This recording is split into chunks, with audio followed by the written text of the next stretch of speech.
अगर मैं मस्जिद जाता हूँ तो मैं मुसलमान हो जाता हूँ। स्मिता अली मदीने गई, मुसलमान नहीं हो गई। मोहिजी मस्जिद गए, मुसलमान नहीं हो गए। क्योंकि ये मजार में गए, मुसलमान नहीं हो गए। नरेंद्र मोदी अपनी पत्नी के साथ नहीं बैठना चाहते, उन्होंने 5 लाख रुपए लेके तृप्त हो गए। इस तरह के क्वेश्चन किए जाते हैं। इस तरह की चीजें छापेंगे आप किसी शंकराचार्य के लिए, किसी महंत के लिए। मंदिर वहां नहीं बना जहाँ पे वो हुकूमत तोड़ा गया था, जहाँ मस्जिद तोड़ी गई थी। मंदिर वहीं बनाएंगे, मंदिर वहीं बनाएंगे, मंदिर वहीं बनाएंगे, बन गया मंदिर वहां पे। ये हिंदुओं के साथ धोखा है। इसी ने कहा था जो उस दिन न गया वो अभागा है। बेशर्मो, तुमने ही तो धर्म को बेचा है। किसी विपक्षी पार्टी को 22 तारीख को उत्सव नहीं, दुख मनाना चाहिए, क्योंकि सनातन मूल्यों की हत्या हो रही है। सनातन के बिना कोई काम हो रहा है, मंदिर बिना बने ही प्राण प्रतिष्ठा हो रही है। नमस्कार, आदाब। आप देख रहे हैं पीआरबी और मैं हूं आपके साथ नसीमुद्दीन शेख। राम मंदिर प्राण प्रतिष्ठा कार्यक्रम में अब 1 हफ्ते से कम का भी समय बचा हुआ है। 16 जनवरी से हवन पूजन विधि द्वारा शुरू हो चुका है। कहा जा रहा है कि राम मंदिर प्राण प्रतिष्ठा कार्यक्रम नरेंद्र मोदी के हाथों नहीं होगा, वह सिर्फ एक प्रतीकात्मक रूप से वहां पर उपस्थित रहेंगे। हमारे साथ बातचीत करने के लिए हैं बाल योगी पंडित विजय शर्मा जी महाराज। नरेंद्र मोदी जी राम मंदिर प्राण प्रतिष्ठा कार्यक्रम का उद्घाटन नहीं कर रहे हैं। ये हमारी मांग थी, सर्वप्रथम हमने इसको चैनलों के माध्यम से उठाया था। और ये राम की बनी परंपरा है, कोई हमारी नहीं है। हमने कहा आप अपनी पत्नी के साथ जाइए, पूजा पाठ करिए, हमें कोई संदेह नहीं है, हमें कोई रुकावट नहीं है। कैसे जाएंगे वो फिर? अब कहाँ जा पाएंगे भाई? आप वो इसलिए नहीं जा रहे हैं कि वो अपनी पत्नी के साथ नहीं जा रहे हैं। दलाली वाली बात पे आप खुल के बात नहीं करने आए हो क्या? जी, खुल के ही बात करें। खुल के नहीं करने आए तो निकलो फिर यहाँ से ताम झाम लेके अपना। साहब कहो ना, नरेंद्र मोदी अपनी पत्नी के साथ नहीं बैठना चाहते। और मैंने तो सिर्फ ये कहा था कि मोदी जी अपनी पत्नी जी की पत्नी के साथ जाएं और वहाँ पर परीक्षा करें, हमें कोई तकलीफ नहीं है।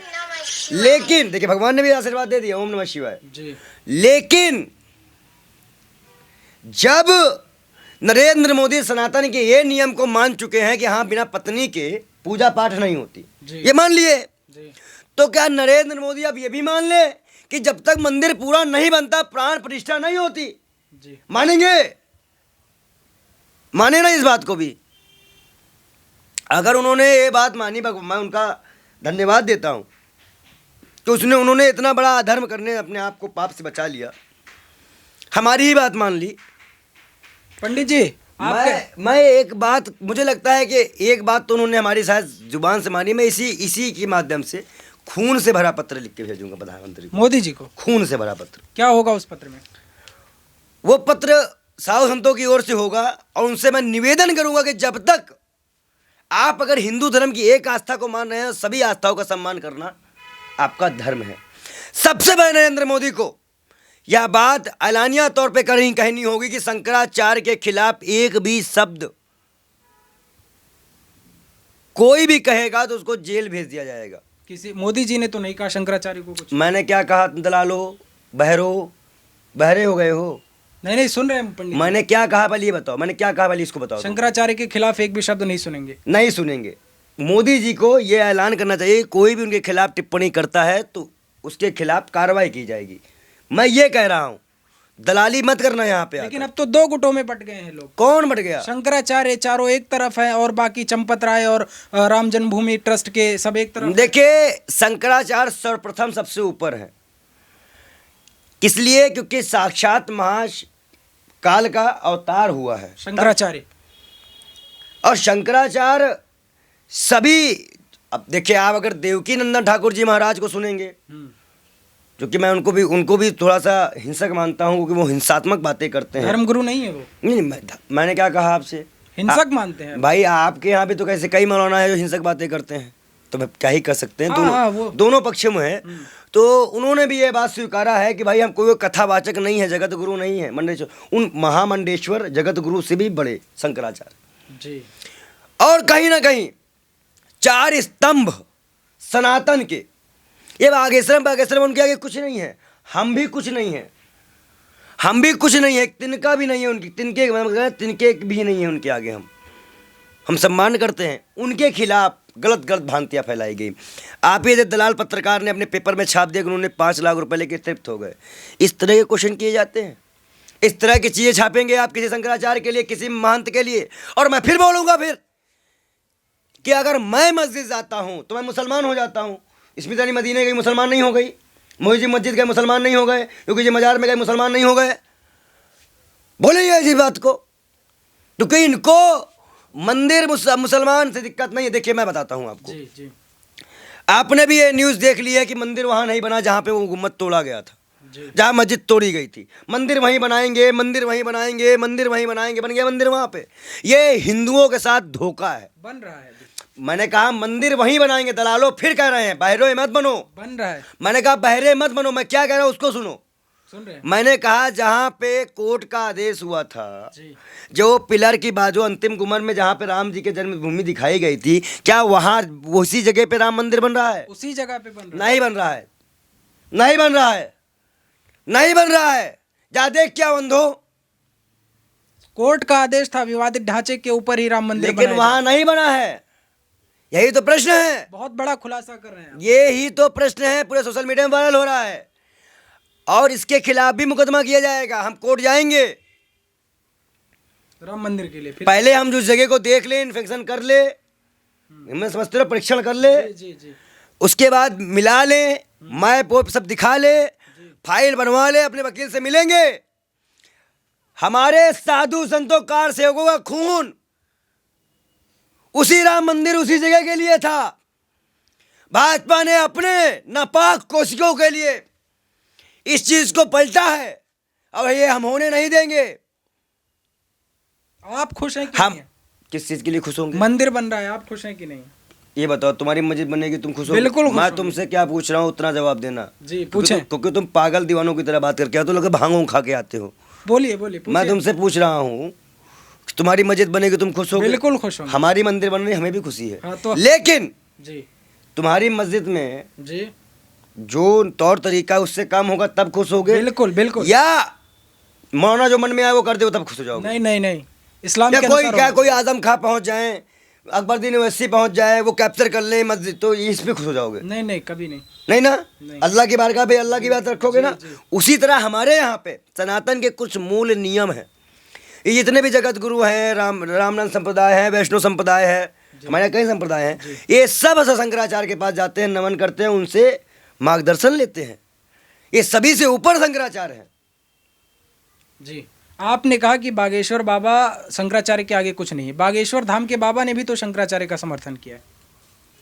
समर्थन किया ना? हाँ। क्यों किया? धर्म गुरु के अनुसार क्यों किया? जाओ करो ना मोदी के समर्थन। इसी ने कहा था जो उस दिन न गया वो अभागा है। बेशर्मो, तुमने ही तो धर्म को बेचा है, इन्होंने ही धर्म को बेचा है। बागेश्वर बाबा क्यों आज समर्थन कर रहे हो? और तुम ही, अच्छा ये बताओ, तुम पागल हो? नहीं, बिल्कुल नहीं। तुमको हम क्या कह रहे हैं, तुम क्या सुनते हो? सुन रहे हैं बात। जब ये आदमी, जब बागेश्वर वाले बाबा कह चुके हैं कि जो 22 को न जाए वो अभागा है, और फिर आप शंकराचार्य का समर्थन कर रहे हो, तो आप कौन सी बात का प्रूफ दे रहे हो? बता दो हमको। सनातन क्या है सनातन? बागेश्वर एक बाबा तरफ सरकार का समर्थन कर रहे हो, एक तरफ मतलब एक तरफ लोगों को भड़का रहे हो और एक तरफ संतों की तरफ मानता पा रहे हो। दो तरह की बातें नहीं हो गई। लेटेस्ट में जो लेटेस्ट नहीं सुनिए। देखिए हम साहब बताएं, पहली बात तो 22 से कोई प्राण प्रतिष्ठा नहीं हो रहा है, बीजेपी का चुनावी एजेंडा चलने वाला है। क्या बात कर रहे हैं पंडित जी आप? क्यों? क्या बहुत बड़ी बात कर रहे हैं आप। क्या बड़ी बात क्या है? बिल्कुल सही बात, सत्य है। ये प्राण प्रतिष्ठा नहीं है, ये एक इवेंट है जहाँ भी वीआईपी आप ये सब कल्चर वहाँ अपनाया जाएगा। आप जा रहे हैं कि नहीं? हमें अपने पद की प्रतिष्ठा का, मान सम्मान का जी रक्षा करना है। निमंत्रण मिला? हमने क्या कहा, हमारे पास जो हमें संत का पद मिला है, उस पद की हमें गरिमा रखनी है। मोदी जी वहाँ पे जाके जो है अंदर बैठेंगे, हम वहाँ बैठ के ताली बजाएंगे, ये शोभा नहीं देता है। ये बात शंकराचार्य ने भी कही। हाँ, तो हम वो शंकराचार्य हैं, उनकी पद की गरिमा है जी, तो हम तो उनके अनुयायी हैं, हम संत समाज से आते हैं, जी। तो हमारे भी तो पद की गरिमा है। साधु संतों का तो सम्मान रहने दो भाई, कि उसको ही बेच खाओगे तो डालो। आरोप तो लगा ही दिए हो कि संत पैसा लेता है, आप क्या चाहते हो? तो थोड़ा पद का जो हमें पद मिला है उस संत बालयोगी महाराज, उसका कम से कम हमें सम्मान रखने दो। जी, तो आप नहीं जा इस अनित अहित कार्य में हमें ना सम्मिलित करो। अच्छा, हम हाथ जोड़ रहे हैं। और बार बार एक चीज कही जाती है, शंकराचार्य ने निमंत्रण ठुकरा दिया, शंकराचार्य निमंत्रण। भैया निमंत्रण दिया किसने है? राम मंदिर ट्रस्ट ने नहीं दिया, खुद श्री 1008 जी, हमारे श्री 1008 मुक्तेश्वर महाराज, शंकराचार्य मुक्तेश्वर महाराज। शंकराचार्य बहुत बड़ी उपाधि है। जी, देवे का देव महादेव का अवतार उस हुआ है, फिर सबसे ऊंचा होता है जी, पद है। जी। और उन्होंने ये बात कही कि हमें कोई निमंत्रण आया ही नहीं है, शर्म नहीं आनी चाहिए। मतलब राम के जन्म स्थान में शिव का ही आना वंचित कर रहे हो। जो राम के ईश्वर हैं वो रामेश्वर हैं। और पंडित जी ये राम ने कहा था जी, जब उन्होंने समुद्र मंथन में शिवलिंग बनाया था जो रामेश्वर के नाम से आज विद्यमान है। उन्होंने कहा, राम ने कहा जो राम के ईश्वर हैं जी वो रामेश्वर है। लेकिन भगवान महाकाल ने कहा था जो राम जिसके ईश्वर है वो रामेश्वर है। मतलब शिव ने अपना ईश्वर राम को बताया। आज आप उनको दूर कर रहे हो, सनातन के मूल्यों को तोड़ रहे हो तुम। लेकिन तुमको समझ में कहाँ आएगा? तुम शंकराचार्य सबसे ऊंचा पद है। हाँ। लेकिन राम मंदिर ट्रस्ट के कोषाध्यक्ष ने कहा कि हमें शंकराचार्य होने पर संदेह है क्योंकि वो राम मंदिर का विरोध कर रहे हैं। देखिए कि बता दे, देवनंदगिरी ने कहा। देखो वो दलाल हैं। देवनंदगिरी मैं क्या कह रहा हूँ, वो दलाल हैं। शंकराचार्य के ऐसे शब्द कहने पे तो पहले उनको माफी मांगनी चाहिए और दलाली ना करनी चाहिए। वो शंकराचार्य पे संदेह कर रहे मैं हैं। क्या कह रहा हूँ, सुन तो ले भाई, पागल हो गया है। वो कितनी बार बोलेगा एक बात को? सुन तो ले। मैं आपको याद मैं सुन तो ले ना, पहले बता, याद दिला दिया ना, कितनी बार याद दिलाएगा? एक बार और याद दिला ले फिर। जी बोले। मैं कह रहा हूँ कि जिस तरह से वो इस तरह शब्दों का प्रयोग कर रहे हैं संत समाज की ओर से, वो हिंदुओं को डिवाइड करने की, जब शंकराचार्य खुद कर दिए हैं कि यार राम मंदिर विश्व के सभी लोगों को जोड़ने का काम करता है। लेकिन जिस तरह से राम ट्रस्ट और जिस तरह से नरेंद्र गिरी महाराज इस तरह की बातें कह रहे हैं, वो कहीं ना कहीं हिंदू समुदाय को, हिंदू धर्म को तोड़ने की बात कर रहे हैं और जिसका समर्थन हम नहीं करते। मैं एक बात कह दूं जी कि शंकराचार्य का पद कोई आज का नहीं है जी, कोई मनुष्यों का पद नहीं है। ये आदि अनादि काल से चलता हुआ चला आया है। तो फिर देवनंदगिरी ने ऐसा क्यों कहा? देवनंदगिरी जी, वो मैं क्या कह रहा हूँ आपको, आजकल पैसा लेके बोलने का अधिकार सबको है। आजकल पैसा लेके बोलने का अधिकार सबको है। रामदेव ने भी ओबीसी को ऐसे समझ लिया था। ऐसे संत हमारे यहाँ तमाम टहलते रहते हैं। इनका आप शंकराचार्य की बात रखें, शंकराचार्य जगत गुरु शंकराचार्य हमारे हैं, आराध्य हैं और उन्हीं की बात हम मानेंगे। ऐसे नमूनों की बात मानने वाले नहीं है। अच्छा, सीधी बात है जी। देखिए, हमारे जो नियम धर्म सनातन है जी, वो शंकराचार्य हैं जी, चारों शंकराचार्य जहाँ पे एक साथ बैठते हैं जी, वहीं पे साधु संतों उनसे नीचे ही बैठेंगे, उनसे सम्मान में ऊपर नहीं बैठ सकते। जी, चाहे जगत गुरु हों, चाहे महामंडेश्वर हों, तो जितने भी विरोध कर रहे हैं वो कहीं ना कहीं सनातन को तोड़ रहे हैं और ऐसे लोगों का साथ हम नहीं देंगे। अच्छा, सीधी बात है। राम भद्राचार्य ने कहा जो राम नाम का जाप नहीं करता वो नीच और चमार है। जेल भेजना चाहिए। आर्टिकल 15 का उल्लंघन किया है इनको और रामदेव को तुरंत मुकदमा करके इनको तत्काल जेल भेज देना चाहिए। राम भद्राचार्य को भी नहीं भेजना चाहिए भाई। आप दलित आदिवासी पिछड़ा पे कमेंट कर रहे हैं जबकि संविधान लागू है। तो इस पे भी मैं बता दूं आपको, मैं भी एक यूपीएससी स्टूडेंट रहा हूँ। जब राम ने सबरी के जूठे बेर खा लिए तो भी जातिवादी खत्म। तो ये कौन सा रामायण पढ़ के आए हैं? पहले इनसे ये पूछना चाहिए। कोर्ट को इस पे एक्शन लेना चाहिए, लोगों को इस पे एक्शन लेना चाहिए, उन पे मुकदमा करना चाहिए, बात खत्म। कानूनी लड़ाई इनसे लड़नी चाहिए। इस तरह का बयान कोई भी साधु संत देगा या तो वो संत नहीं है या तो फिर वो घमंडी है। अच्छा, तो जो राम नाम का जाप ना करे वो नीच और चमार अच्छा, ये बताइए राम नाम का जाप कौन नहीं करता है?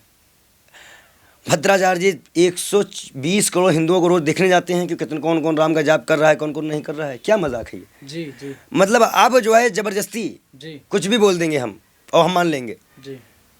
केजरीवाल ने राम मंदिर प्राण प्रतिष्ठा के कार्यक्रम जैसे जैसे नजदीक आ रहे हैं, दिल्ली में हर जगह उन्होंने सुंदरकांड करवाने का ऐलान ये इस तरह का इवेंट कोई भी विपक्षी पार्टी करती है तो वह पाप की भागीदारी बनती है। किसी भी विपक्षी पार्टी को 22 तारीख को उत्सव नहीं, दुख मनाना चाहिए क्योंकि सनातन मूल्यों की हत्या हो रही है। सनातन के बिना कोई काम हो रहा है, मंदिर बिना बने ही प्राण प्रतिष्ठा हो रही है, तो 22 तारीख को खुशी नहीं मनानी चाहिए। यही अगर खुशी रामनवमी के दिन होती, जिस दिन भगवान राम का जन्म होता, तो जितनी विपक्षी पार्टियां नकल करने में लगी है वो कहीं ना कहीं बीजेपी के एजेंडे पे खेल रही है। पंडित जी, बीजेपी के एजेंडा पे ही आप जा रहे हो जी। मंदिर तो बन रहा है ना? मंदिर मैं क्या, फिर तुमको पता मंदिर बन रहा है। मैं तुमसे कह रहा हूँ, इसीलिए तुमको लोगों को हम पागल नमूने कहते हैं, इसीलिए पागल कहते हैं। मंदिर तो मैंने कहा इसीलिए तुमको पागल नमूना कहा जाता है, बीजेपी का दलाल कहा जाता है। सुनो, मस्जिद बिना पूरी हुई इमाम काबा आके अजान कर सकते हैं उसमें? क्या फिर से बोले? मस्जिद पूरी बने, इमाम काबा आके उसमें अजान दे सकते हैं? मस्जिद पूरी बननी चाहिए। मैं तुमसे जो पूछ रहा हूँ उसके तो आप इतना बौखला क्यों रहे हो? जी जी, पूरा बनना चाहिए। अब पोल खुलने लगी तो भगवान पूरा बनना चाहिए। मैं तुमसे फिर पूछ रहा हूँ, बिना पूरी बाबरी मस्जिद बनाए जो धन्नीपुर में बन रही है 25 किलोमीटर दूर, वो पूरी मस्जिद बिना बने क्या इमाम काबा वहाँ पे अजान दे सकते हैं? पूरा बनना चाहिए। तो राम मंदिर पे क्यों नहीं ऐसा बोल पा रहा है भाई? पागल दीवाना है क्या? तेरे को समझ में नहीं आ रहा है क्या? एक बार तो नरेंद्र मोदी कर रहे हैं, अच्छा ही कर रहे होंगे। कौन? नरेंद्र मोदी प्रधानमंत्री। तुम जाके तलो उनके पैर धुल के पियो। प्रधानमंत्री कर रहे हैं, मैं क्या कह रहा हूँ? तुम भाई प्रधानमंत्री सनातन नहीं है ना, तुम्हारे यहाँ सनातन प्रधानमंत्री है क्या? करोड़ों लोग प्रधानमंत्री अभी तुम्हारे खिलाफ कोई फैसला लेते हैं तब हम लोगों को बोलना पड़ता, तब तो नहीं बोलते प्रधानमंत्री सही बोल रहे हैं। दलाली करने से तुम चले आए हो यहाँ पर, बिल्किस बानो में तुम्हें सवाल पूछ लिया तो दलाल भाई, बिल्किस बानो में तुम चिल्लाने लग गए तभी हमने विरोध किया था। तो इस तरह के नमूने वाली बात तो मत करो ना। सवाल पूछ लिया। मैंने क्या कहा? नरेंद्र मोदी शंकराचार्य है, पंडित है, क्या है नरेंद्र मोदी? पागल वाले प्रधानमंत्री। प्रधानमंत्री तो प्रधानमंत्री रहे ना, प्रधानमंत्री रहे ना, पागल नमूने तो ना बने। उनको सबसे अब तक देखो का सबसे ये बड़ा सनातनी प्रधानमंत्री मानते हैं। दलाली वाले प्रधानमंत्री मानते हैं हम। आप नहीं मानते? राम मंदिर 20 जगह पे नहीं बना दिया आपने, चंदा अलग खा रहे हो, लूट अलग रहे हो, मुद्दा तुम्हारे पास है नहीं, आज तक महंगाई कम हुई नहीं, भ्रष्टाचार कम हुआ नहीं। और मैं आपको और बात बता दूँ, 1400 हिंदू महासभा संघ के राष्ट्रीय महासचिव ने, तिवारी जी ने 1400 करोड़ के राम मंदिर चंदे का घोटाले का सब बात सामने लाई है। उस पर क्या विचार देंगे नरेंद्र मोदी? 56 इनके सीना है, जांच करवाएं। राम मंदिर का चंदा सार्वजनिक किया जाए, सार्वजनिक किया जाए, जनता को मालूम चले कि राम मंदिर में क्या क्या चंदा जा रहा है। बड़े बड़े चंदा गायब होने की उम्मीद में, क्योंकि खुद चपत राय ने ये बात कह दी है कि गद्दर काट के ले जाते हैं यहाँ पे पैसा। मतलब उनको कानून व्यवस्था पे भरोसा नहीं। उन्होंने कहा है कि बताओ इन फूलों को मैं बेच दूं, मतलब वो संपत्ति बेच भी सकते हैं अयोध्या मंदिर की। इसीलिए शंकराचार्य और जो साधु संत नाराज हैं, खाली शंकराचार्य नाराज नहीं और संत नाराज हैं, तो कहीं ना कहीं उनकी बात सुननी चाहिए। और दो गुटों में भाजपा साधु संतों को बांट रही है, ये कहीं ना कहीं गलत है। आने वाले समय में सनातन को इसकी भरपाई करने के लिए बहुत बड़ा नुकसान उठाना पड़ेगा। आखिरी सवाल पंडित जी, राम मंदिर प्राण प्रतिष्ठा का कार्यक्रम संपन्न हो जाता है, उसके बाद आप जाएंगे या नहीं? राम मंदिर हमारी आस्था का विषय है। रामनवमी के दिन सभी शंकराचार्यों के माध्यम से देशपति की महामहिम को हम आरती के लिए निमंत्रण देंगे और उन्हीं से आरती करवाएंगे। धन्यवाद, बहुत बहुत शुक्रिया पंडित जी। तो ये थे हमारे साथ बाल योगी पंडित विजय शर्मा जी महाराज, जो अपनी बेबाक बातों के लिए हर मुद्दे पर अपनी स्पष्ट राय जाहिर करते हैं, बोलते हैं। आप देख रहे थे PRB। आप वीडियो देखने के बाद क्या कुछ सोचते हैं कमेंट बॉक्स में ज़रूर बताएं। धन्यवाद।